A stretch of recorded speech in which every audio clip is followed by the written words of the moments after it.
Hmm. Hey, music fans, how's it going? We got another Rush video for you today. It's going to be a continuation of a series that Nick and I started already. We already did the Rush albums from 1974 to 1982, top 10 songs, and then we did the Rush albums ranked. And now we're going to do the top 10 songs of Rush, but just like the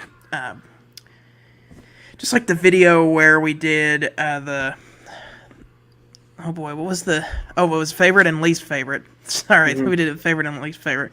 But just like the video where we did the favorite and least favorite song from every Rush album from 1974 to 1982, today we're going to be doing the top 10 songs of Rush 1974 to 1982. Covers their period from their debut album up through Signals. So this is going to be pretty fun. This is the era of Rush I would say I prefer. However, there's not really any bad Rush. I still really like the stuff that comes after Signals. I'm looking forward to doing the videos on that, but these are really my like really favorite Rush songs. So, you guys have any kind of introduction that you'd like to say to the video? I'd say that yeah, these to me most of these top 15 songs are in my top my top 10 is basically all the songs from this list. Not like Garrett said, there isn't anything really bad from Rush after Signals. I mean, there are some really great albums like Power Windows, Hold Your Fire, even though a lot of people like to hate on that album.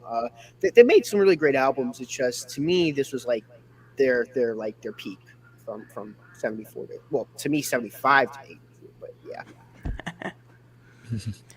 All right. Yeah, I mean, for me, it was, I mean, kind of bouncing off what you were saying. Like, yeah, for most people, like 74 to 82 is kind of like the cream of the crop when it comes to Rush. I mean, when people talk about Rush, they usually refer to this period. But again, like Nick has mentioned, like, right, there are some songs afterwards that I also really enjoy, and some of them would be in my. If we actually do like a whole general list on all Rush eras. Like I'll have something from the later period stuff as well. But yeah, but these top 15 are still some of my favorite Rush songs, especially of this period. So yeah, I'm just looking forward to doing this list.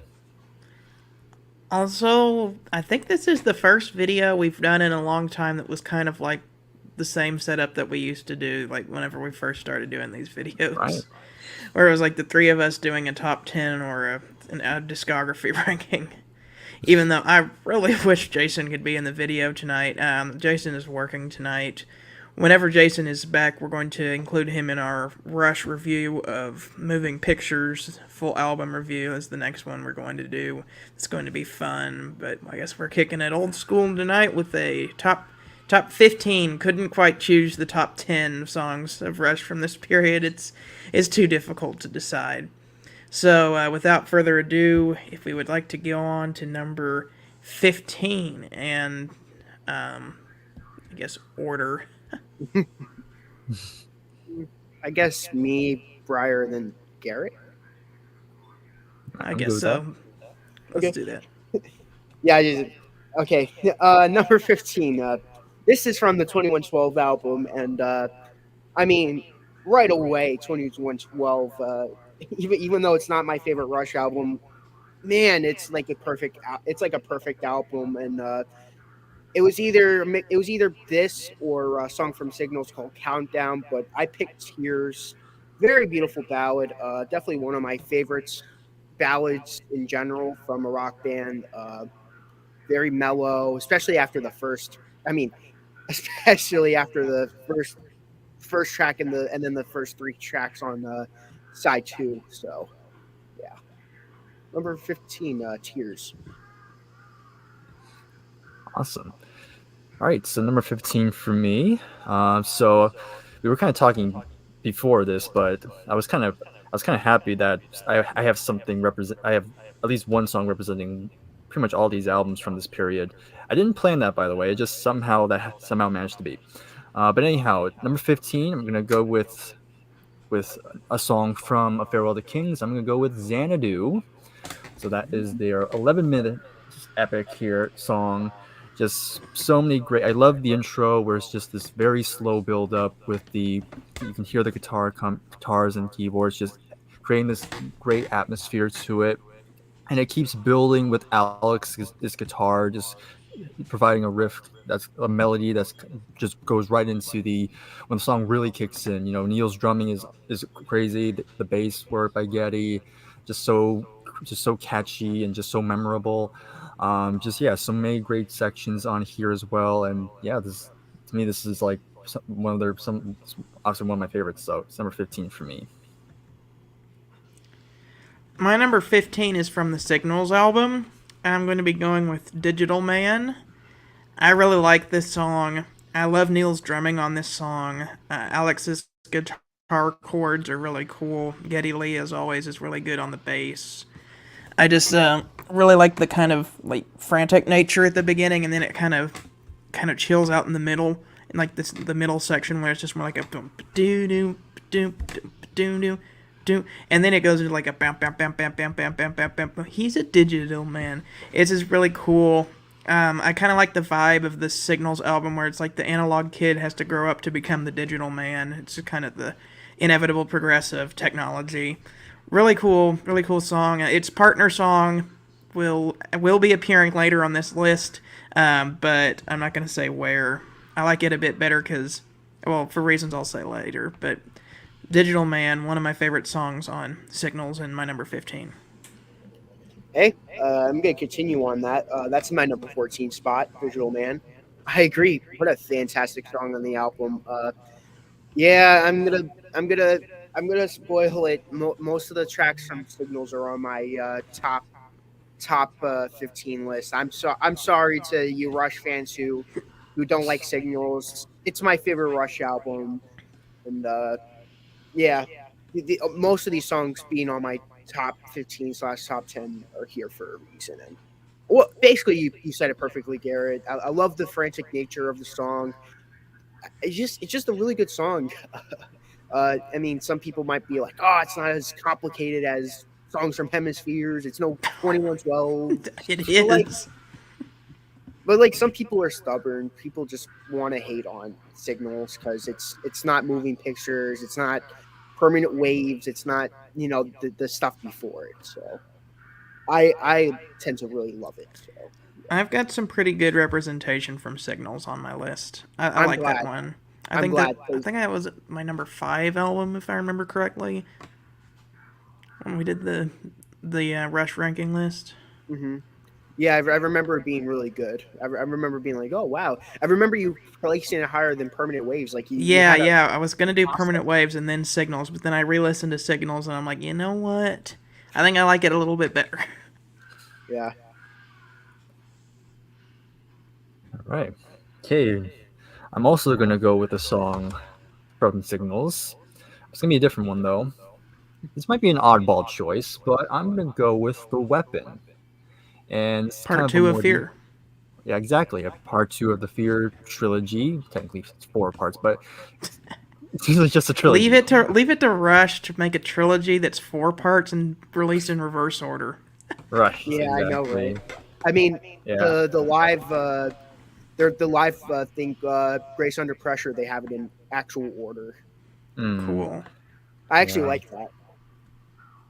But yeah, it's not my favorite part of the trilogy. We'll probably talk about that when we get to 84 onward.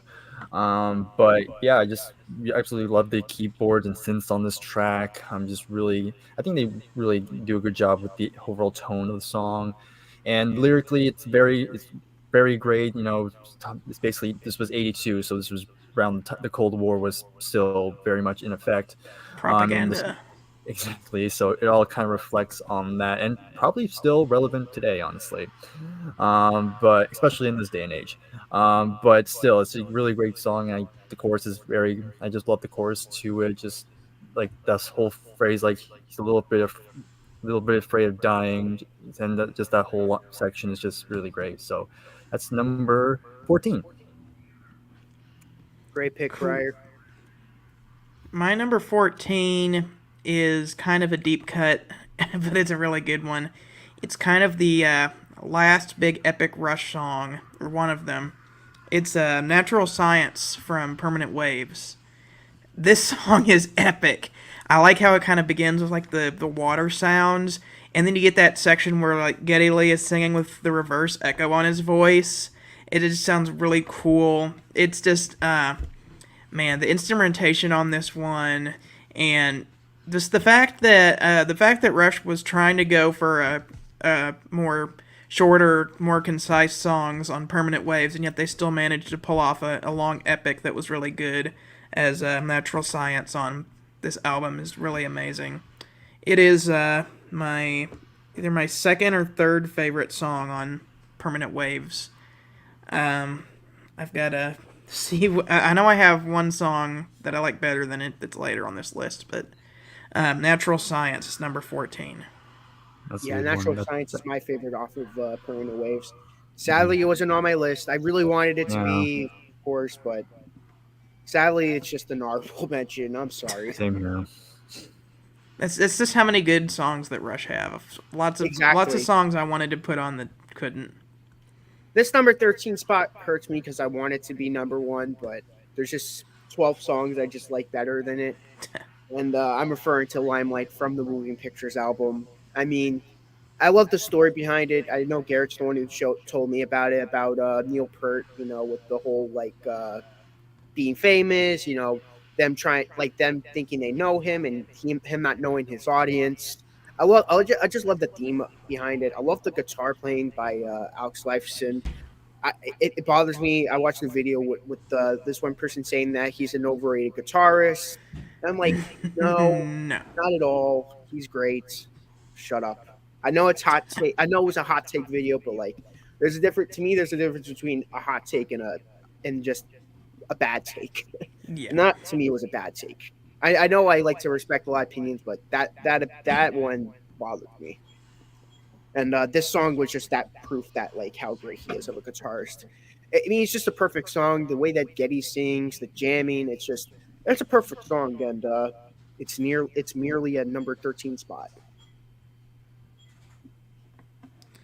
Oh no! Wait! Hold on a second. Oh no! Oh, what happened to Briar? Oh, I didn't put that. I'm gonna have to. you didn't put Limelight? Yeah, I thought it was on there. I'm gonna have to edit my list. Something is gonna have to go now. Okay. Oh well.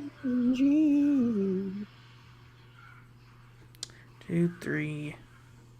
I'm surprised you forgot about that one to put it on your list because I know that's your favorite from Moving Pictures.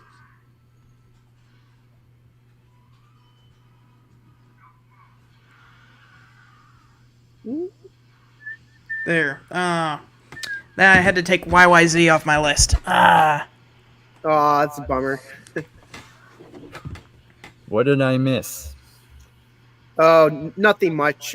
He just said your number one's probably awful. I'm just kidding. No. I forgot to put Limelight on my list, so I had to take YYZ off, unfortunately. Yeah, YYZ was way up there on the list, too. That would mean I have to take Digital Man off and scooch everything down a spot. Yeah, that sucks. So I'm just going to take YYZ off since it's an instrumental.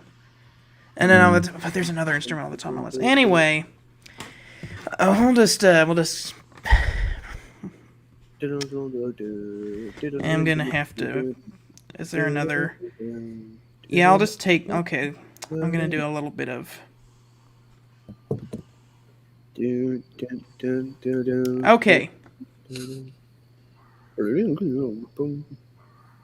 I'm gonna do a little bit of. We should make it pop. We should make it worldwide. Instead of the Jeopardy music for the wait time, it should be YYZ. Let's see.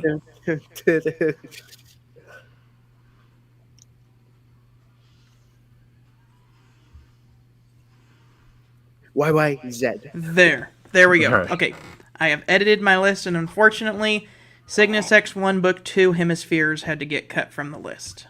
I'm so mad at myself right now.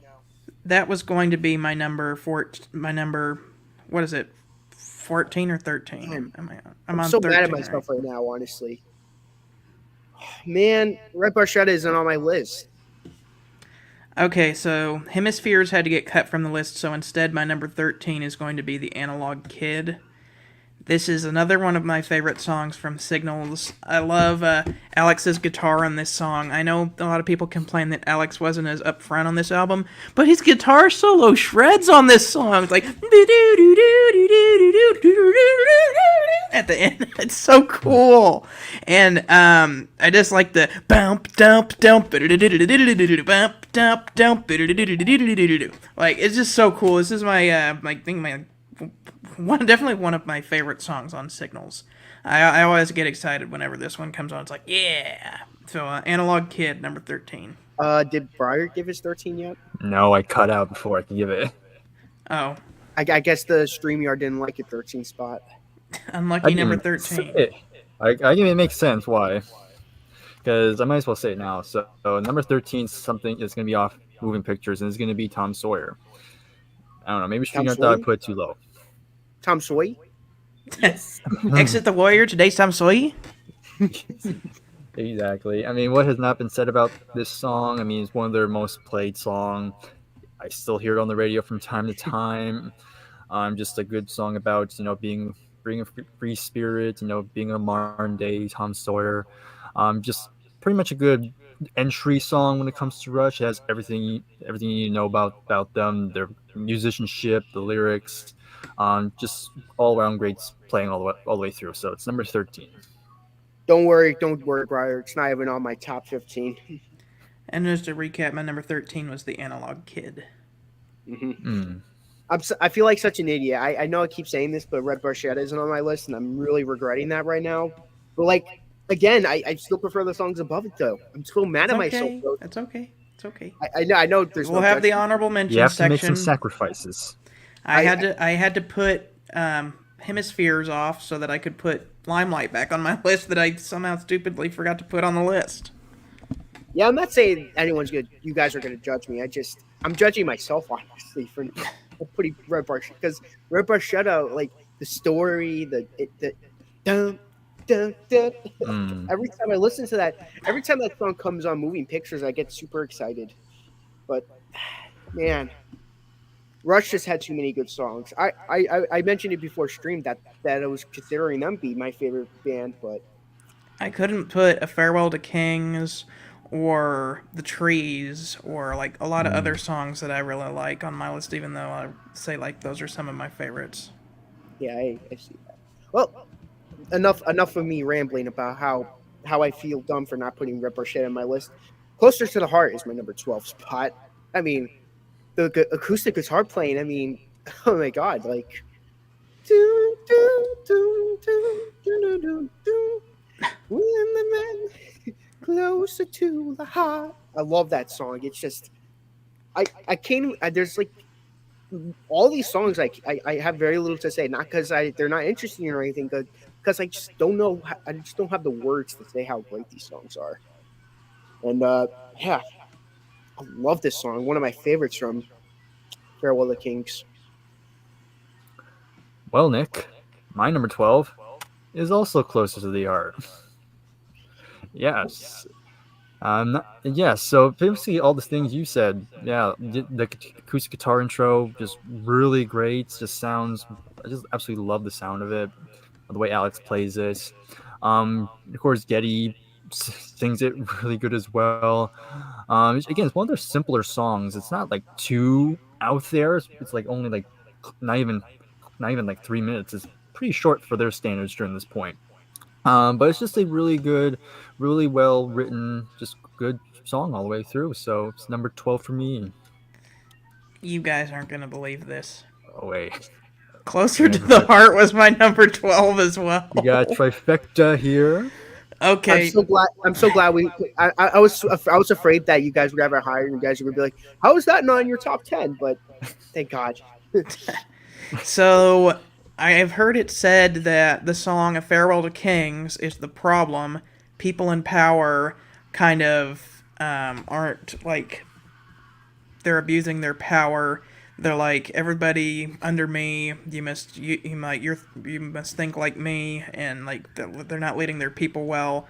And apparently, closer to the heart is the solution to that, because they say, how on the Farewell to Kings, can't we find a way to get closer to the heart? And then the song "Closer to the Heart" apparently is like, the men who hold high places must be the ones to start to mold the new reality closer to the heart.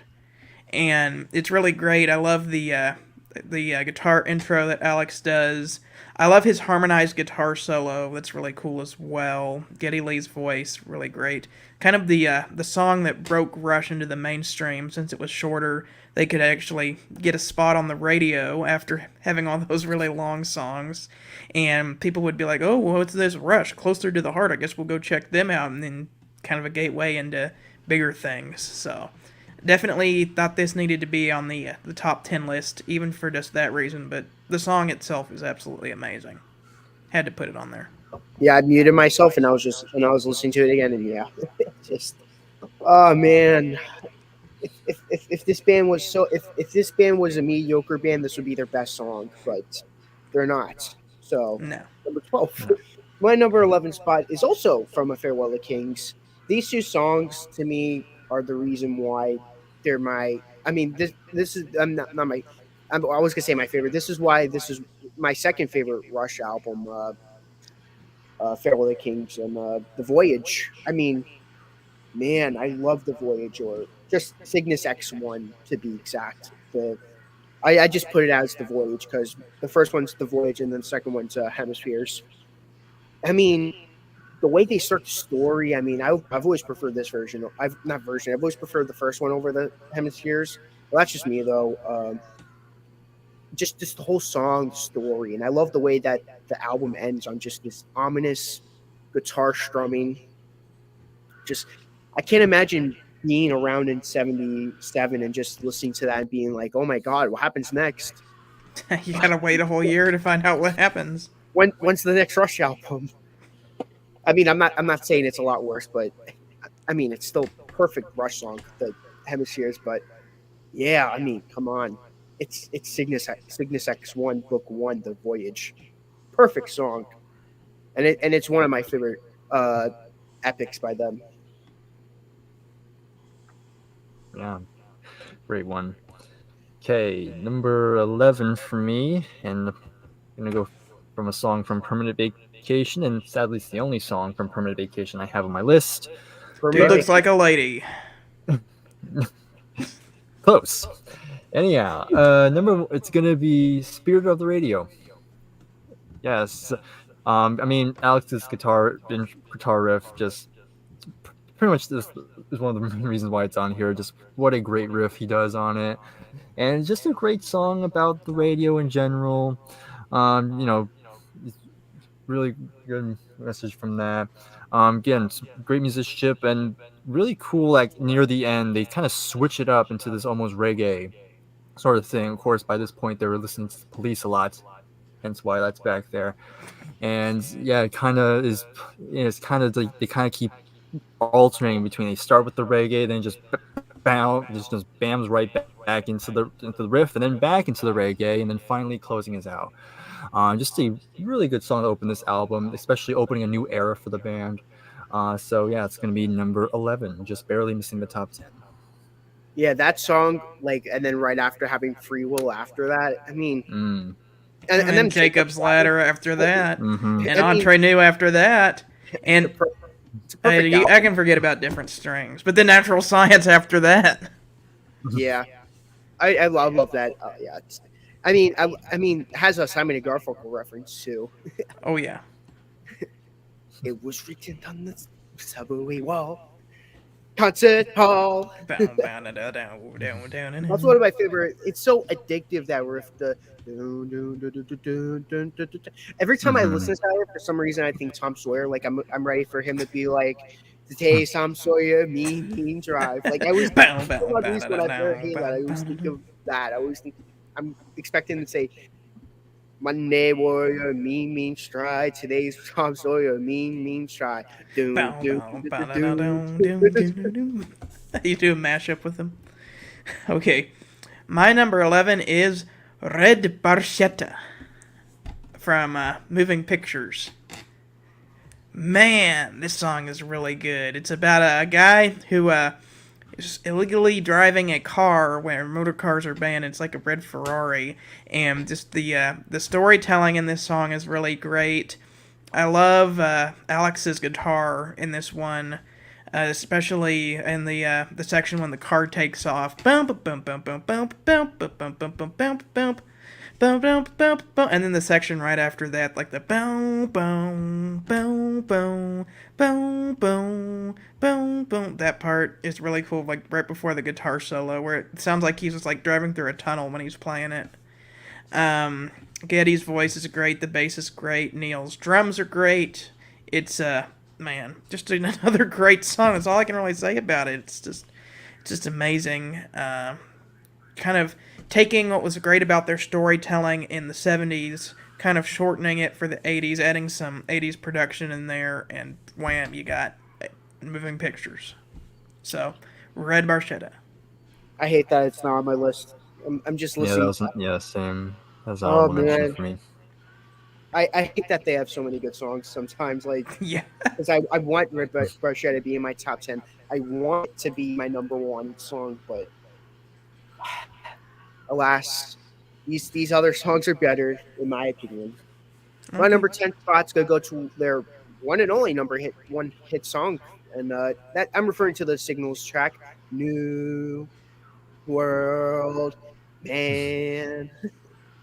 I love that track. I mean, it's song when I first heard it, I'm like, man, like if if only this song was played on the radio a lot. It's just so I love this song, and definitely well worthy of its number one chart placement for sure. Again, I want to say more, but it's just one of those things where you just gotta listen to it for yourself to really understand it. Yeah. Yeah. All right, so my number 10, and this is kind of another deep cut, but yet another song from A Farewell to Kings is going That's to a be great album. Yeah, it's going to be Cinderella Man. Definitely one of Rush's more heavier songs, which I've always And it's one of enjoyed. the more underrated ones too. Yeah, Yeah. definitely.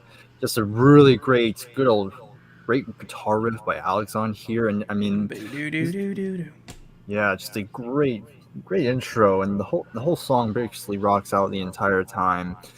Just when Rush really want to rock out, like they were really good at it. I mean, just such tight musicianship from the three of them, just a big sound.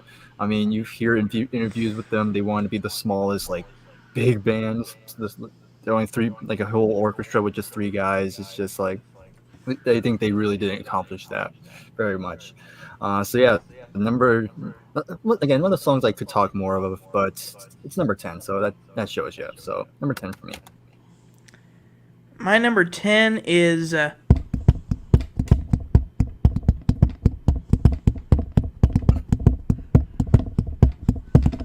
if you don't know what that was YYZ.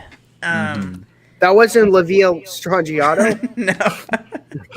No, it was I think I'm going bald.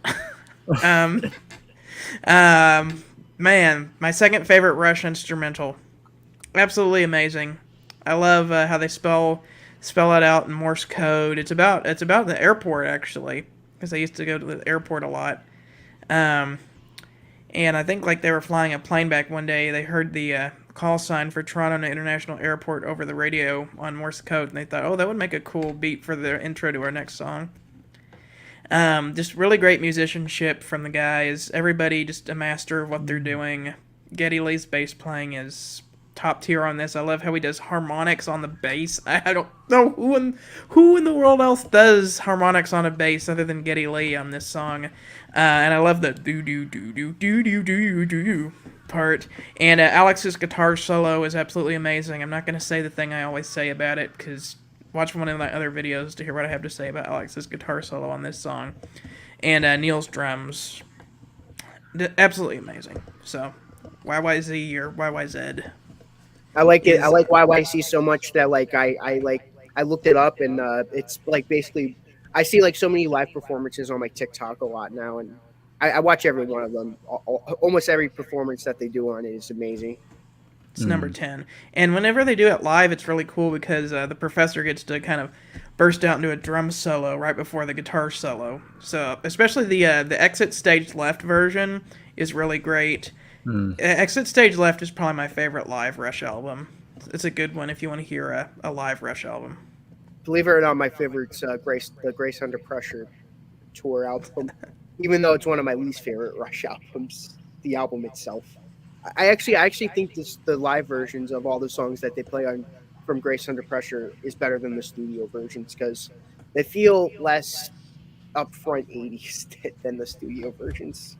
I don't know. I gotta give Grace Under Pressure another chance. Though, you do. Once you get it, it's really good. I always look at it as just the big step down after Signals, just like kind of like how you felt with Signals with Moving Pictures. When I first listened to it, that's not what I think about Signals now. Yeah, really. Definitely not. My number 9. Number 9 is Subdivisions. In the high school halls. Subdivisions. Yeah, I mean, what a great right away. When I first heard it, it was my favorite Rush song. Well, my second favorite Rush song. I'm like, yeah, I'm gonna love this album just by this first track. I knew I was gonna love the album. It was on Signals, and I was not disappointed. It ended up being my favorite Rush album, and it still is. Obviously, you could tell that it went down on my list, but still, this is a perfect song, and it's definitely worthy of its number 9 spot for sure. Number 9 of over 100 songs that they had. Right. More on that one later. So number 9, great pick by the way. Number 9, it's gonna be another kind of a deeper cut, and finally I'm gonna talk about this album right here, and it's gonna be the final song, which is Something for Nothing. That's a good one. Yeah, it starts very calm again with the acoustic guitar, but then again the guitar just really kicks into high gear. It's just this really great rock song, and I just love the chorus to it where Gay's just shouting out "You don't care." It's just like so good, like doing his Priest to the Temples of Syrinx voice. Yeah, exactly. Just so awesome. Like I do love when Geddy, especially during that time when Geddy just shrieks. It's just like so awesome. But yeah, it's great rock song by them. Really underrated, I think. It's number 9. My number 9 is one of the deep cuts from Moving Pictures. I'm going to go with Vital Signs, which is one of the most police-influenced songs in Rush's catalog. It is now my, my third favorite song, or second favorite, or like one of my favorite songs on Moving Pictures now. It used to be like my fourth favorite. I always thought it was really underrated, but then like I know Nick really likes that song, and so like he's had me listen to it a bit more, and it is amazing. I love the reggae feel. It's like straight up Police. It's just got this like mechanical 80s sound to it that I really like, and the guitar riff is really cool, and like some of the lyrics on this song are really good. Like pause, rewind, replay one memory chip, and then like in mental and environmental change is another one that I really like. This Neil's lyrics are really good. How a band managed to make such a great album and didn't write a single love song on it.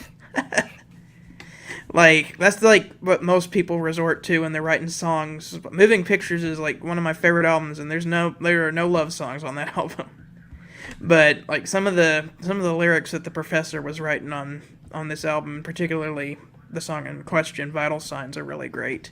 So yeah, Vital Signs, number 9. Great choice. My number 8 is going to be a song that Garrett mentioned already, and that's going to be the Analog Kid. Right after Subdivisions, like from in the Signals album, I'm like when you listen to it, you're like, well, first time I heard it, I thought Subdivisions was the best song on the album, but after listening to it, I listened to Subdivisions, and I listened to this song, and I'm like, man, this song is just so upbeat, so rocking. Love Lifeson's guitar playing on it. And that's one of the main reasons why it's so high on my list. I mean, I ranked every Rush song, and this is like my number 8 spot on my Rush out of like over 100 songs. So, I mean, you would think the guitar playing would be pretty decent if I think it's worth listening to it. So, yeah, my number 8 spot, Analog Kid from Signals. Really good. All right, number 8, and I'm actually going to talk about their debut for a little bit. What? It's the only song I have from the debut, and If you say "In the Mood" or "Take Yourself a Friend," well, actually no, I'm joking. It's by far the best song on the album is, of course, "Working Man," the closing song. I can see that. Yeah, it's like I just love the guitar riff. It's just so. It was one of their earliest hits, quote, because it was kind of a popular song on certain radio stations. Of course, they were kind of dubbed as a knockoff Led Zeppelin early on, but I think they pulled it out pretty well for the most part. Especially, and "Working Man" is probably the best example of that. Again, it's Alex's guitar that really drives it, and again, Geddy's vocals on it just really good. And again, the drumming's solid. Again, John Rutsey's a solid drummer. Again, he's no Neil Peart, but for this song, he played very well. Yeah, it's just a good song about the working class. No wonder why the song got pretty big, because a lot of people in the working class definitely related to it very much. It's just a really good song from this very early period for them, and yes, I think it's worth noting. That's number. I like the 8. live version on "All the World's a Stage" with Neil. Yeah. I agree. You know what? I love the story though of how that song got discovered as a hit. It was a longer song, and the DJ needed to use the bathroom, so she played it on the radio because it was a longer song. And then she got phone calls when she got out of the bathroom saying, "Is that the new Led Zeppelin album? When's that coming out?" Funny enough, it was released a year after Houses of the Holy. Right. Yep, before Physical Graffiti. I'm not gonna lie. I think anything off of Houses of the Holy is way better than The Working Man. Kill me for saying that, but Even the Crunge. the Crunch is epic. I don't care. No, I'm joking. I love that song. I just made a short about it on my channel. I know you, Garrett, but I'm talking about like people who hate the Crunch, which is a vast majority of Zeppelin fans. Okay. Am I missing something? Because I've learned that apparently lots of people think Houses of the Holy is one of Led Zeppelin's worst albums, and I don't understand that. I don't It's actually my second favorite Zeppelin album now. Like, have a listen to No Quarter. Like, that one's epic. No Quarter. The Rain Song, The Song Remains the Same, Over the Hills and Far Away. What's the best song on the album? The Ocean, Dancing Days, Jamaica. Like, there's so many good songs on that one. Anyway, that we're veering off into a different band. Yeah. What are we at? Hold on. Number 8. Number 7, actually. Ooh, Hey, Jordan. it's Jordan. Hey, Jordan. What's up? What's my man? up, man? Maybe we'll have you on whenever we're done with our top 15. Yeah. Well, we're on number 7 right now. And number 8, I think. Or you're on number 7. I got to do my number 8. Oh, sorry. Xanadu. Do. Yeah, I love this one. Yeah, it's so epic. Kind of the first time Geddy Lee uses a synthesizer was on this track. I mean, it is a little bit on 2112, but that was just for like the spacey sounds at the beginning. But this is kind of the first time he used a synthesizer on an album in kind of a bigger way. And it really sets the stage for the story. Like, this guy is looking for the city of Xanadu, which is like this paradise. And whenever he finds it, like, he's going to live forever. He's going to get to dine on honeydew. And then he finds it and realizes that once you drink the milk of paradise and dine on honeydew, like, you can't get out of Xanadu and you're stuck there forever. And because you're immortal, you have to live there forever, and it's kind of torturous. So, kind of an interesting story, but I love the way they build it, and I love the part that goes and then it like slows down, and like Neil on this album and especially on this song is using all this like different percussion, like wood blocks and chimes and like tubular bells and all this really cool percussion. Like his kit is growing huge, and if you see pictures of his setup on stage, like it's just all over the place with all this different percussion. Watch a live video of them performing Xanadu. So it's amazing. Oh, is that the one they're doing right now? I actually have no idea. It's muted, so I you'll can't see tell. the professor like hitting all the chimes and stuff, the wood blocks and stuff, and then every time they play Xanadu live, Alex and Geddy Lee pull out the double necks, and if you see the double necks, you know what they're gonna do. It's Exactly. like, yeah. Although Geddy Lee only really uses one neck whenever he's playing it. Alex uses both of them. Looks cool though. Yeah. Okay. Yeah, no, I think Geddy Lee just pulls out a double neck bass because he just wants to compete with Alex. Yes. I mean, He's like, he's like, hey, Lurks, look at that. I can play that. I can play the double neck too. And then like, Alex is like, yeah, Dirk, what you doing over there? I'm actually using both of my necks. You're just playing it for show. Anyway, that's my bad Rush impressions. Or I guess you got Neil back in the back like, you are both idiots. Okay, but yeah, Xanadu, number 8. That's how I feel with the Who. Like especially when they were performing My Generation for I forgot what show it was. It was like when Keith Moon did the explosion or whatever. Yeah, on the Smothers Brothers. like Keith Moon's going crazy. Townsend's bashing the guitar. Daltrey's going all crazy, and Ed Whistle's just like, "You guys are crazy. You guys." Yeah, and Whistle is like holding onto his bass, like, I don't want you to break it. He's like, "Please don't break my bass. Don't break my bass. I already had to change the strings 3 times on My Generation." Take a look at my bass, because it's the only one I got. Oh boy. I don't know if you can see it there, but Breakfast in America is on my wall of fame now. Oh, that's great. Nice. I joined the ranks of Out of the Blue and Synchronicity and Cosmos Factory, Moving Pictures and Who's Next and A Night at the Opera and all the basically if I think an album is worthy of like being like remembered for all time and is like a classic album, I put it up on the wall. They kind of switch the ones that I do, and so I put Breakfast in America there because I think it's a classic and it's one of the best albums. So Of course, it's the corporate sellout eat albums. You don't understand nothing. you know what? Have you listened to Child of Vision or Gone Hollywood? People who say that. I know. Well, we'll be on a rampage about that. Let's go to my number 7 spot. Right. It's a certain year. I don't think I may or may not be alive for this year. It's 2112. I'll be dead. we are by then. we are the priest of Sirius.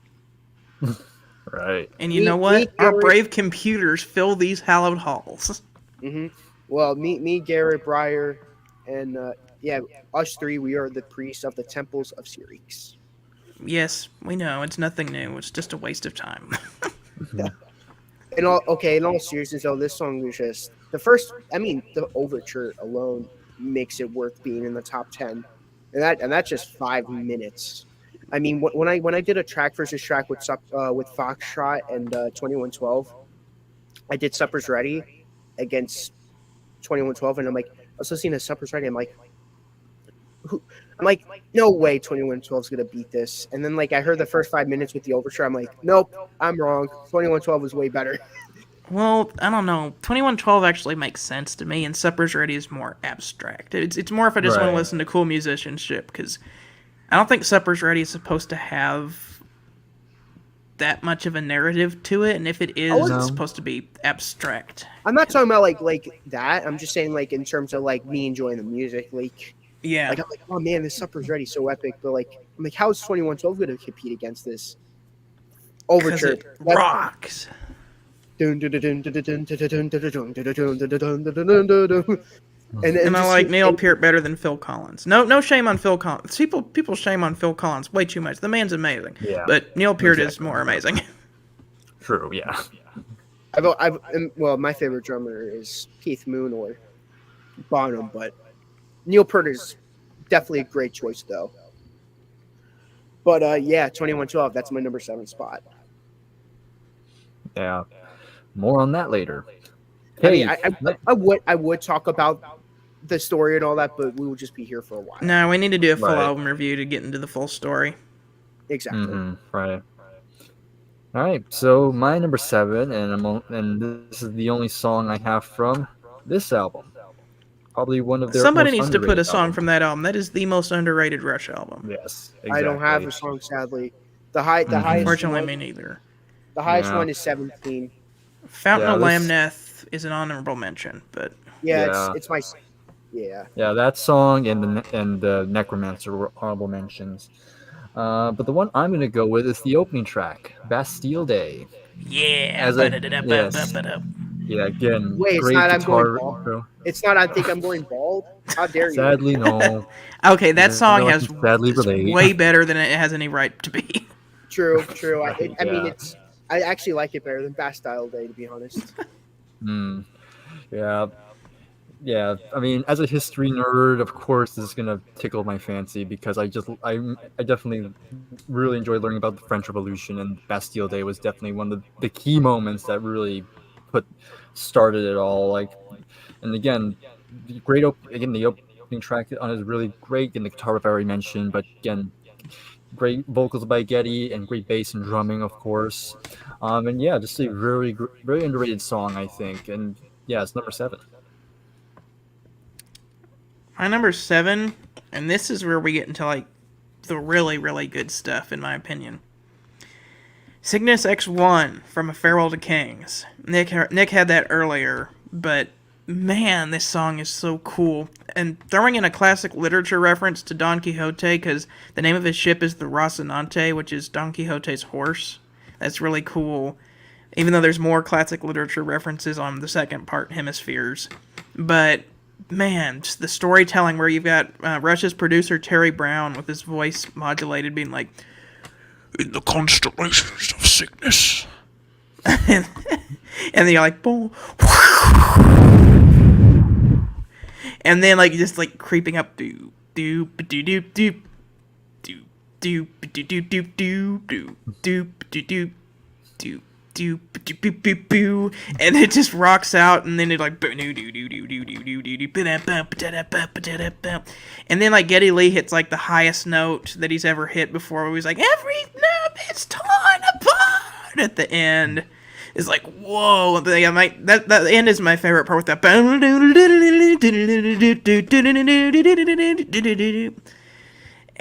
That's so cool. Like you can almost picture like him caught in the black hole trying to like escape, but then like it's like tearing him apart, tearing the spaceship apart. It's so cool. If anybody has never listened to that song, it's about a man who wants to fly a spaceship into a black hole. I don't know why you'd want to do that, but man, I know, right? I know. Just because nobody's ever done it before, and everybody, everyone who's tried it before has died. But hey, it will make you wise like the Greek gods or whatever if you do it. Oh man, it's Yep. it's like if like I was like, hey, I want to fly into the sun because, I Because wanna be Smash Mouth made a song about walking on it. Right. Yeah, I will admit that the story is a tiny bit out of hand. Like, It is, but it's cool. yeah, I mean And that's the song- why it's my number 6. I mean, the song Or sorry, makes- number 7. Yeah, my number 6 is Xanadu. I'm the highest. I'm the person who ranked it the highest. When I first heard it, I'm like, this is a great epic, like long epic, but it's nowhere near as good as 2112. But after listening to both tracks over and over, one after the other, I'm gonna give it to Xanadu solely for one part. The Yes! I forgot to talk about that with like the chimes in the background. Mhm. that song, that part is so iconic. Like whenever I think of Rush, most of the time I think of like when I think of like prog rock Rush, I think of that. Mm. If Yeah, you so never no- listen to it, you have to listen to it because it's decreed by Kublai Khan. Mhm. Right. Yeah, number 6 Exactly. barely didn't make it to the top 5. Mm. Xanadu. Yes, great one. Okay, so my number 6, barely missing the top 5, is off 2112 again, and another pretty underrated song. I don't hear many people talk about it, and that is The Twilight Zone. Yes. Yes. Of course, the main reason why this is so high because I am a big fan of the original show. I bought this Blu-ray set which has every episode of the original series. And of course, all three of them were huge fans of the show, and of course for each verse they reference 2 episodes from the show. Not perfectly, but then again, of course, they kind of had to make some changes in order to have it fit in the song itself, but which I'm fine with. But yeah, just a really great. Again, has that an eerie quality to it. Again, just matching perfectly with the original show. And I love how in the second chorus, he doesn't do it. Getty didn't do it in the first chorus, but in the second one, you hear him whispering like, You have entered the twilight zone. like it's off. It's like I forgot which ear is in, but it's just like it's like in one ear, and it's just like gives you chills. Just really great touch. So yeah, very underrated song. Number 6, The Twilight Zone. Before Garrett says his number 6, I basically grew up with the Twilight Zone with my dad, so this song hits deeper for me. Even though it's not my top 15, I still personally like on a personal level, I still really like it. Yeah. My number 6 is the only song I have from my second favorite Rush album. You're probably thinking, how is that so? Well, it's because there's only 4 songs on the album. Right. So, and I was gonna have another one from it, but then I realized I didn't put Limelight on the list, and I had to change everything. So sorry, Hemispheres. You're gonna have to go to the honorable mentions. But my favorite song on that album, and my number 6, my also favorite Rush instrumental, is La Via Strangiato. Yeah, this one is really epic. It's a musical interpretation of some dreams that Alex Lifeson was having on the road. Kind of some creepy dreams he was having, and I like how the beginning kind of feels like you're falling asleep with that classical guitar, and then like you kind of entering a dream state with that boo doo doo doo doo doo doo doo doo doo doo doo, and just the drumming at the beginning, and Geddy Lee's bass playing. But the real star of this, as it was written by Alex Lifeson, is Alex Lifeson's guitar, because man, the guitar solo he does in the middle is crazy. And then I love the part that goes do do do do do do do do boop boop do do do boop do do do do do. And man, it's just I can't really describe very much about it. It's just something you got to go listen to. It's just so amazing the way the guitar, the drums, and the bass play off of each other, and then at the very end it's just like kind of like you just woke up from the nightmares. But man, my roommate, when he first heard La Via Strangiato, as soon as it was done, because of that thing that Geddy does that goes do on the bass at the end, as soon as it went and Hemispheres, and he said, "Okay, Geddy Lee is my new favorite bass player," and he's heard the whole Who discography. So yeah, and Whistle's still my favorite, but picking Geddy Lee is not a bad option. I mean, to be honest, Geddy Lee's is and will always be my favorite Rush member. I like all 3 of them equally. I can't. The way he sings, the way he plays the bass, his synthesizer work. I don't know. I always felt like he was. I'm not saying the other 2 aren't talented at all. I think they're amazing. This just proves how amazing they are. I think they're like. I feel like amazing. I should have pressure to pick Alex just because I'm a guitar player, and Alex is my favorite guitar player. But like, I like all 3 of them. They're like there's like the 3 pillars that hold up the band. Like you take one away, it falls over. Basically. Yeah, exactly. Which is why Rush can't go on tour, because you can't replace the professor. Exactly. Yes. Yeah. So yeah, La Via Strangiato. Yep. My number 5, going into my top 5, is a song from Signals. Going back to Signals, and that is Chemistry. Yeah, probably thinking over Subdivision's Analog Kid. But I love this track. I mean, technically, you could argue this is them saying the title track because the first line is Signals. But like, one of my favorite parts is when he's like, electricity. biology. Seems to me it's chemistry. I've always loved that. Like when I first heard this album and I first heard these three tracks, Subdivisions, Analog Kid, and Chemistry, I'm like, all these songs are just perfect. I mean, why? Like, why does this album have to go as great as it does? Like, I'm gonna have to listen to it again. I don't know. To me, it's just a perfect album. I don't. I am I'm like thoroughly enjoying this album, Signals. Every time I listen to it, I like it more. Yeah, for me, it only took me two solid listens. Well, first listen for it to be my favorite, and the second listen for me to really solidify it. Maybe it's because I've listened to all the other ones to death. True, but still, any listen you have on that album, Garrett, will always be a plus. Yeah. It's my favorite Rush album, so I was really excited when I found it at the record store for $15. I need that album. But yeah, that's my number 5 spot. Chemistry. All right, my number 5, and it's the only song I have from this album. Okay, so there are many songs I could have chosen.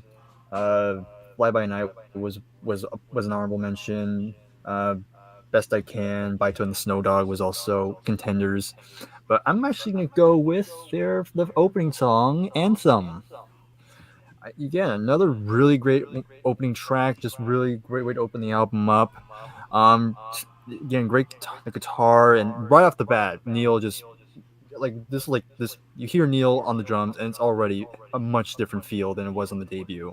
There's a huge step up on the drum side of things, and again, just like Geddy's vocals. Again, I just love the part where he's just with this scream in the chorus.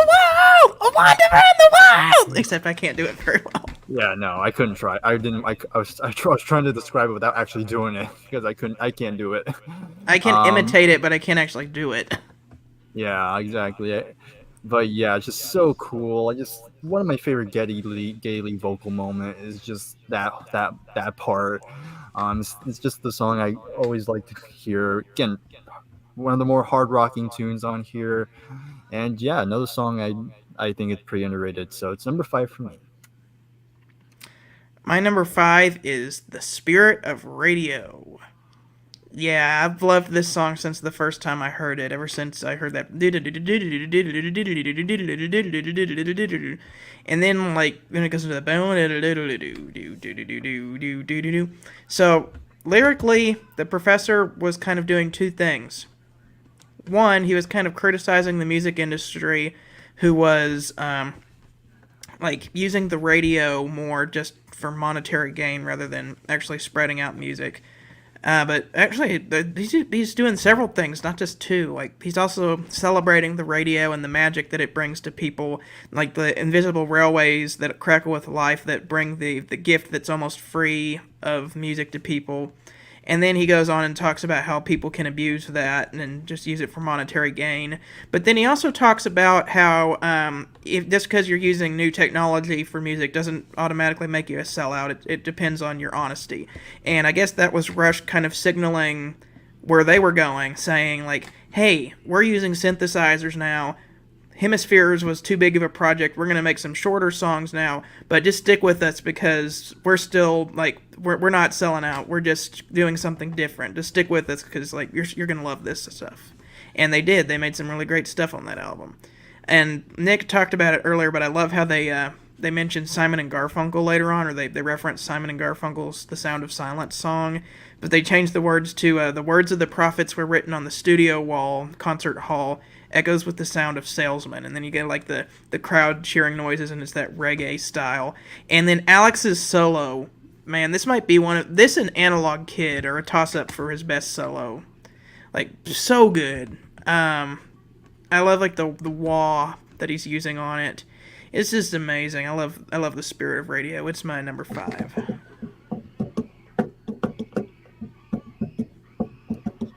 Yeah, imagine if they had made a full reggae album. Man, it would have been perfect. But alas, they never did. My number 4 is, of from Signals. It's my second favorite from Signals, and that will be The Weapon, Part 2 of Fear. Yeah, I actually think it's the best part of Fear, in my opinion. Uh, yeah, I love this song. Love the theme behind it. It's just a really good song. It's another song where I'm like, yeah, you have to listen to it for yourself. Uh, I mean, yeah, I mean, so many good songs on Signals. Man, I love Signals. Like Signals is definitely up there, my favorite albums of all time, because every song on it, every song is just great after another. It's like there's like not a single second wasted on it. But yeah, my number 4 spot is The Weapon. Nice. All right. Number 4 for me.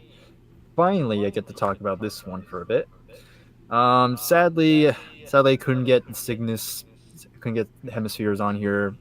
The VS from Judge was another one I wanted it on, but just barely missed out. But I'm gonna go with another underrated song, and that is "Circumstances." Another very great heavy track. Again, great guitar work from Alex again on this one. Great Getty vocal. Getting a heavy drum sound on here is just very, very good as well. Yeah, again, I wish I had more to say about this, but it's just a very good heavy song, like I've Geddy talked Lee about sings in before. French. Yeah, exactly, exactly. It's like a very, really cool song. It's number 4 for me. My number 4 is the "What the heck is this song doing this high?" If you're a very serious Rush fan song. But I had to put it up this high because it's amazing and I'm never gonna get tired of hearing it. I'm actually got Tom Sawyer at number 4. Tom Sawyer at number 4, is that what I said? Oh, you. Today's Tom It's Sawyer. okay, Garrett. Okay, anyway, I messed up when I said that. Exit the Warrior, today's Tom Sawyer. um, anyway, I don't get tired of hearing this song. It's amazing every time I start up the Moving Pictures album because it's really bold and experimental for a song as popular as it is. I love the synthesizer that goes.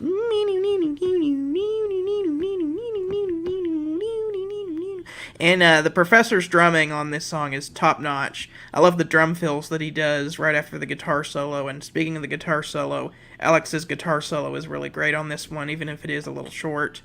It's just. It sounds like science fiction even today. Like, as soon as the song starts up, you're like, oh, is this from the future? Even though it was released, like 40 years ago now? This album is 40 years old. Tom Sawyer is a 40-year-old song, and yeah, I can push play on it and be like, wow, that sounds like it's from the future. That's a good song whenever you've got that. And just like all the right ingredients are kind of like put together on this song to make it great. It's just classic Rush. It needed to be up this high, in my opinion. I know, like, a lot of people might be like, if you talk about how you're a very serious Rush fan, well, like, I really like this song. It's my number 4. I can't be mad at you for saying that either, because it's a great song. Yeah. It's not my number 1 though. I've got 3 other ones I like better. Hey, even if it is your number 1, I still won't be upset. I mean, It's not though, because there's a few other songs that I just couldn't put any lower than I did. yeah. My number 3 is second song from the Moving Pictures album, and that is The Camera Eye. That's my honorable mention. It was number 16. I was that toss up between that and Digital Man, or I guess 17 now that we've got Hemispheres. Yeah.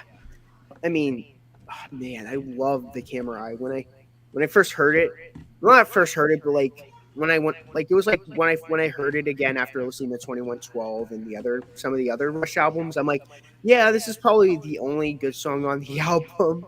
I mean, it was my favorite for a while, and then Garrett told me to listen to Vital Signs again, and rest is history. But I mean, I haven't mentioned Vital Signs yet, so Where's it gonna be? who knows? But I mean, if you're Breyer and Gary, you know where it's gonna be. But I predict it's going to be number 2, and then I think I'm going bald at number 1. We'll see. Mm. Yeah, Camera Eye, perfect song. All 11 minutes of it is perfect. Yeah, that's my number 3. That's a Yeah. song I didn't like as much whenever I first heard it, but like the more I listen to it, the more I like it. I listened to Moving Pictures twice today because I thought we were going to be doing the review. I listened to it once on the way back from work, and then I listened to it on my record player with my roommate because he wants to join us whenever we do the Moving Pictures review. He thought we were doing it tonight, Okay. but Oh, we kind of nice. had to change plans. But Yeah. I like happily listened to the album twice today, and the Camera Eye was amazing both times, and I love Alex's guitar solo on that one. They But chase I'm through the sad that streets of Manhattan. it couldn't be in my top 15. Hmm. My number 3 is Limelight. Yeah, that guitar riff just hits you right off the bat as soon as it starts. Alex's guitar solo is amazing, and Nick had talked earlier about the personal lyrics that Neil put on this song about how everybody acted like he knew him and like Neil didn't know them, and just kind of the pressures of being famous, living in the limelight. It's like it seems like the universal dream, but yet really you're caught inside the gilded cage. So just one of Rush's best songs, and I feel like I had to put it at number 3 just because of how much I like it and how good it is and how well it stands up against all of the rest of Rush's discography. Even though, oddly enough, Moving Pictures is my favorite Rush album, and my favorite song on Moving Pictures is only number 3. Mm. But there are 2 better songs in my opinion, and we will talk about them momentarily. Mm. Did I get my number 3? I don't think so. Okay. What was Okay. Okay. Yeah, I don't think I get my number 3. It was something off this album, and it's gonna be the title track, 2112. Okay. Yes. Nick already mentioned it. Again, probably not gonna go in depth in the story because again, we're probably gonna save that for another time. But yes, it's probably one of the greatest 20-minute songs I ever heard. I mean, the overture, just a great opening. Again, just a great way to open up the album. Um, then you have the Temples of Syrinx again with Getty and with his high shriek vocals on it. It's just very cool. Then you have all the other different parts to the story, all kind of coming together. But yeah, just a great song and great epic song. So number 3. My number 3 is Limelight, blah blah blah blah blah blah, because blah blah and Alex Lifeson, Neil Peart, and Geddy Lee, blah blah Lifeson. He likes it because it sucks. That's why. I'm just kidding. My number 2 spot is "Losing It" from the Signals album. It's the second last track on the album, and to me, honestly, I thought they should have ended the album. Like I said, nothing against Countdown. I mean, it was close to being in my top 15, so that should say something about Countdown. But yeah, I can't describe it. When I first heard it, I just thought it was brilliant, and hearing it more and more, I just grown to appreciate it. And my favorite song off of pardon me, Signals. And yeah, love Losing It. Love that song. Mm. Get the record, because whenever you hear Losing It, listening to Losing It on the big speakers was amazing. I forgot how good that song was until you were like, record a little snippet of Losing It whenever you get to that song. I'm like, okay.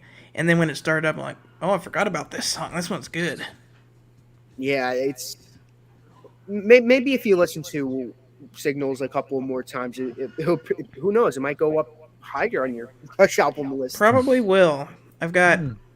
Analog Kid and Digital Man above it right now, though. True. Okay. Mm. Hey, number 2. We're going back to this album, Moving Pictures, and you already mentioned it. It's Limelight. Blah blah blah. You already mentioned everything I was gonna say. Blah blah blah. One thing. Nice I will Alex add, Lifeson though- impression. Thank you. But yeah, one new thing I will add to it is that, of course, this is actually probably the only Rush song I can probably learn to play on bass. It's actually not as complicated as other Geddy Lee bass lines. But yeah, it's just a great song. Again, talking about fame, and the pressure that comes with it. Of course, it's a very personal song to Neil. Just great guitar riff again from Alex, and one of his great guitar solos as well. You can find videos of him breaking down just that solo, and he goes in great detail on how he plays it. It's really fascinating stuff. So Alex yes, taught me how to 2. play Tom Sawyer. Yeah, There's a video of there you him go. doing a lesson on that on YouTube, and I watched it. So Alex Nice. Lifeson taught me how to play Tom Sawyer. If you ever watch my Tom Sawyer cover, Nice, cool. my number 2 is Subdivisions from Signals. Subdivisions. Subdivisions. Yeah, man. My first impression of this song was completely different than when I think of it now. When I first listened to Signals, I put it on, I heard Subdivision, and I'm like, no! What are they doing? They completely... Like, why didn't they make Moving Pictures 2? They're completely going in a different direction. I can't hear Alex, except for that awesome guitar solo. What is this voice in the background saying Subdivision? This is weird and atmospheric. I didn't even listen to the lyrics that I heard it. I just was like, it's too different. I don't like it. And whenever I finished Signals, I stopped there. I didn't listen to any more Rush albums because I didn't like the direction they were going in. But this year, I went back and listened to the rest of the Rush discography. Glad I did because it's amazing. But my appreciation for Signals is growing a lot more, especially this song. Like, I've listened to this song a lot. Even then, whenever I haven't listened to the full album, I'll just listen to this song because it just... It speaks to everybody who at least a little bit feels like they're kind of different. Like, the song kind of speaks about feeling cast out for having different opinions than other people and not being cool. And that just really hits home a lot. I love the keyboard, the bow, bow, bow, bow, bow, bow, bow, bow, bow. And Neil's drumming on this song is amazing. And Alex's guitar solo, man, it's not very complicated on this song, but what he is doing is just absolutely amazing. And my favorite part of the guitar solo is the part that goes meow, meow, meow, meow, meow, meow, meow, meow. That part is really cool. It's amazing every time I hear it. And then the line, every escape must help to smooth the unattractive truth, but the suburbs have no charms to smooth the restless dreams of youth. Whenever Geddy Lee sings that part, man, and the it's just like, why is this so good? And why did I not like this song the first time I heard it? Anyway, second opinions are always better than first opinions. It's a crime that it didn't go to number 1. Yeah, and just listen to the sound of this song. I don't know why it wasn't more popular, because this thing should have been lighting up the radio waves just based on the sound of it. It's a lot more popular sounding than Tom Sawyer, yet it's not a radio song, It right? is, but then it's still very complex, and that drum beat that Neil is doing is not very easy at all. Yeah, I agree. It's Yeah. it's just so good. Subdivisions. Subdivisions. I will say the album that had me kind of want to continue with the Rush discography was Grace Under Pressure, but then when I listen to Power Windows, I'm like, yeah, never mind. I'm going to continue. We're getting ahead of ourselves. Yeah. That's the next video. But yeah, if we do a top 15 songs for, it's probably going to be 10 because it's Probably it's just 10 for that one. But yeah, sorry, Grace Under Pressure fans. It's still one of my favorites. I am a Grace Under Pressure fan. I really Same like here. that album. Yeah, I like that album too. It's just You so can expect a lot of songs from that album on my top 10. Rush, There's 1984 to 2015. there probably video. won't be. I don't think there might be any on it, but who knows? Nick, My I'm number- surprised you don't like The Enemy Within. That's straight up police influence, Yeah. like Vital I don't know, Signs. I don't know. It's just not as good as Vital Signs, but I gotta listen to it again. My number 1 is gonna be a song that really hits home definitely cream of the crop Rush, and obviously I'm talking about Double Agent from Counterparts. Obviously, it's that obscure 1974 album that was released. People mistake it for a 90s album, but technically it was 74. But yeah, Counterparts, easily the greatest song of all time. Love the random voices that they added on there. But yeah, that's my number one spot. Double Agent. Okay, in all seriousness, my number one spot's Vital Signs. Just the way it's just like.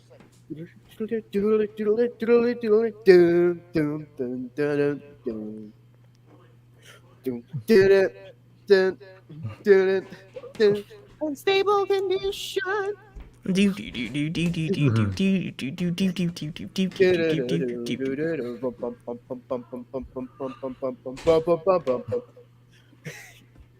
Bikes and an incoherence.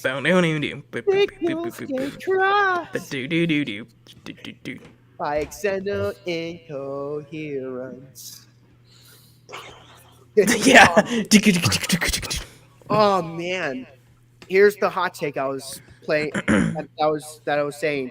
I think this is better than any reggae song that the Police made. Fair enough. That's my hot take. Actually, I think it's better than any Police. I like it than the entire Police discography. There's a few Police songs I might put over, like maybe King of Pain or every little thing she does is magic, but King of Pain, I would say, is like behind Vital Signs, but that's it. Behind Your Camel. Oh, I hate that song. ever since Bum bum. it sounds like something that would be in like a adult movie, like one of those adult movies that kids aren't supposed to watch. Well, Camel does remind me of a certain phrase that deals with adult movies, but I'm not gonna get to that. Don't get me flagged. Yeah, no. Yeah, I mean, after really liking YYZ and then having that song be better than that, really, man, I just thought it was a mediocre instrumental. But after knowing that, I'm like, yeah, this is their worst song. I don't think that's their worst song. There's two I can think of that I don't like very much. Just how I feel with the Grateful Dead putting people to sleep before one of the greatest live performances of all time. It's the main reason why there's no footage of why the footage isn't shown, because Fogerty was just so disgusted with how it turned out because of Grateful Dead. So I'll forever hate the Grateful Dead. Fair enough. What's your number one? None of us are deadheads, so I'm not afraid of saying that. I'm like the semi deadhead. I don't love them, but I have like 3 albums by them. I have never listened to a single song by them. I know coworkers that were deadheads. I mean, they're not. It's like nothing like groundbreaking. I don't think, in my opinion, it's just like good, like chill music, just put in the background. Their music is just boring. Like, it puts me to sleep. Like, if I want to listen to chill music that it's actually good, I'll listen to Crosby, Stills, and Nash. Yeah. Yeah. Probably the better option. Yeah, just listen to Deja Vu. Forget that dead stuff. Anyway, moving on. Okay, so my number one, and I'm gonna one up Nick on this one. So my favorite Rush song is gonna be "Roll the Bones." Off album of the same name. Again, love. Oh, I love it when he raps. I love when he raps. It really shows how ahead of time Rush were. They invented rap music. Anyhow. No. Really. Roll the Bones was one of their best 1977 albums. Sadly, it's not. My number one for this period, and this is probably my favorite Rush song in general. Like, this has always been my favorite Rush song for a long time now, and it's off Signals. Subdivisions. It's going to be Subdivisions. I mean, Garrett already hit upside the head again. This is definitely a song that really hit close to home, especially just pretty much summed up my high school experience in a nutshell. Just being that outcast, kind of just like in my own little world. but yeah, it's just again great, all around well crafted, kind of very commercial sounding song. That yeah, I think we already mentioned that. It probably should have gotten a lot more radio play when it first came out. Again, the keyboard by that Getty does is just so catchy, just so much ear candy he puts into it. Again, Neil's drumming is just top notch. Just some of his great grooves and drum fills on the track. And yeah, Alex's guitar solo at the end, just again, not complex, but it's perfect for what the song needed, which is kind of how Alex was kind of playing during that whole '80s period. Like, yeah, it wasn't as flashy as he did in the '70s, but it was perfect. It was like it just like adds that extra texture that the song needed. And yeah, it's just well done, just great relatable stuff, relatable lyrics, and yeah, just yeah, really great. So it's number one for me. Amazing choice, by the way. Hmm. My number one is a little song called "Stick It Out" from Counterparts. It's the grunge rush, the most amazing rush there is of all time. It was a toss up between that or Tai Shan from "Hold Your Fire." No, but that's actually an overhated song. Actually, I love Tai Shan. like in all seriousness, though, that song is actually way overhated. It's definitely not their worst. But my number one is 2112. It's the song that made me really get Rush. Whenever I first heard it, I just heard the overture at the beginning. I'm like, this is amazing. And then I heard a little and I'm like, oh, that's what is that? I've heard that before. What is that? What's from the William Tell overture? No, it's something. I think it's Tchaikovsky. Oh yeah, the 1812. The 1812 overture is quoted in the 2112 overture. And that's when I got Rush. It was like, these guys are smart. And then, like, it started telling the story, which I'm not going to go through the whole story because we need to do a whole album review on it. But then we got like, we are the priests of the temples of Syrinx. And then we get to like the guy in the cave with the guitar, like learning to play. And then he's like, I'm going to show the priests. And then they're like, well, we know it's nothing new. It's just a waste of time. Do do do do do do. And then he has the dream, and it's like, dream, won't you show me the light? I stand atop a spiral stair, and Oracle confronts me there. And then, like, the soliloquy where he's all upset about what's going on, and just screaming out, like, just think of what my life could be in a world like I have seen. And then, like, when the end instrumental, and it's like, attention all planets of the Solar Federation, we have assumed control. Anyway, if you've never listened to 2112, you're probably like, what the heck is he rambling on about? Go listen to the song. Go listen to the song. You'll find out. Pull up a digital copy of the liner notes, or better yet, go get you a record copy that you can open it up and take a look at the lyrics and the little story about the album, because you're definitely going to want to, if you're a progressive rock fan. Although if you're a Rush fan or a progressive rock fan, I don't know why you'd be clicking on this video if you've never heard 2112. But it's if you have not heard it, go listen to it and you'll know why it's my favorite. Who knows? There might be someone who wants to get into Rush and wants to know what the best songs are. Yeah, if that's the case, they're going to be very confused by my description of 2112. I mean, when I first heard 2112, it was just me and Garrett, and no, I think it was just me and Garrett. I could be wrong though, but I remember it was like. It was after a stream, and you're like, you gotta listen to 2112. I heard the song, and I'm like, this is perfect. You're like, we should listen to the rest of the album. I'm like, fine by me. I mean, that song's perfect. And I heard the rest of the album, and I'm like, Garrett, this is one of the rare cases where I give an album a 10 out of 10 on the first listen. I think it was like that and Synchronicity were the only albums I've heard you give a 10 out of 10 on a first listen. Yeah. That's very rare for me to do, by the way. Even my favorite album of all time, The Who Sell Out, I didn't give it a 10 out of 10 when I first heard it. Our first stop is Afghanistan. I've got that. Should we give our honorable mentions right now? Yes. I'm going to go really quick on mine because I have a ton. Okay. I said 36. Burial Radio from Permanent Waves. Jacob Ladder from Permanent Waves. Natural Science from Permanent Waves, Tom Sawyer from Moving Pictures, YYZ from Moving Pictures, the Necromancer from Caress of Steel, Magical from Farewell to Kings, Something for Nothing from 2112s, Hemispheres from Hemispheres, The Trees from Hemispheres, A Passage to Bangkok from 2112, Farewell to Kings from the Farewell to Kings, Twilight Zone, 2112, Lessons from 2112, Red Barshita from Moving Pictures, Fountain of Laminate from Caress of Steel, and Countdown from Signals.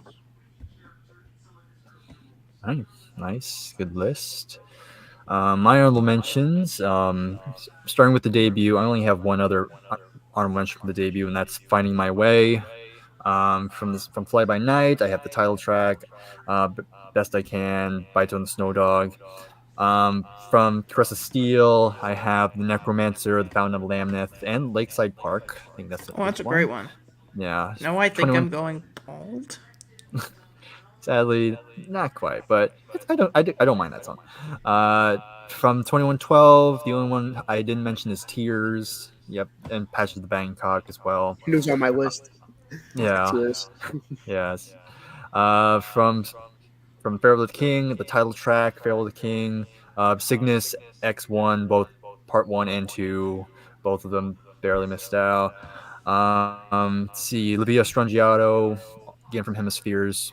For Permanent Vacation, Free Will, different strings. I actually do like different strings.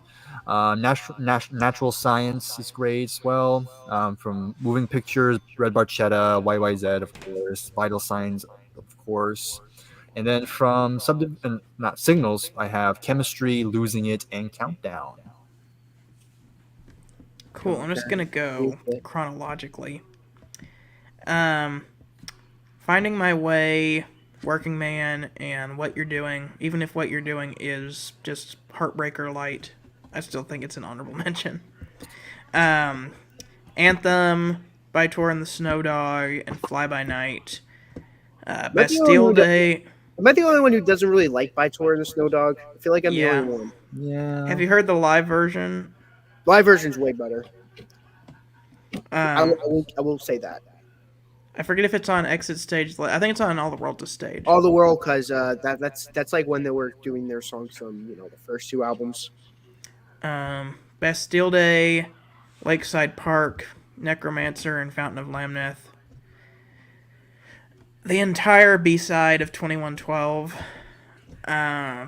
Farewell to Kings, and Cinderella Man. Hemispheres, The Trees, Entre Nous, and Jacob's Ladder from Permanent Waves. And I guess I'll just complete Moving Pictures and say Witch Hunt and The Camera Eye. And for Signals, I'll do Losing It and Countdown. Witch Hunt grew on me significantly. I used to hate that song. Like, actually, I actively despise that song when I first heard it. Now it's one of my favorites. I mean, it's still very low. I do like the do do do do do do, and then like it goes into Vital Signs. I like how the last sound you hear on The Camera Eye is the London Clock Tower, and then the first sound you hear is the witches kind of.